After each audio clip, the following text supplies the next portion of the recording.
আজ লামবাজার ব্লক থেকে আমি রওনা দিলাম আজ 18 তারিখ কাশ্মীর ভ্রমণে।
আমরা এখন দাঁড়িয়ে গেলাম।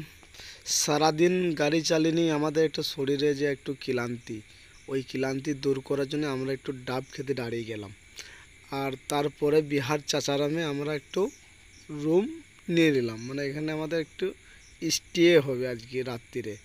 কালকে সকাল 8টায় চেক আউট করব বিহার চাচারাম। আমরা হোটেল অলরেডি নিয়ে নিলাম, এসি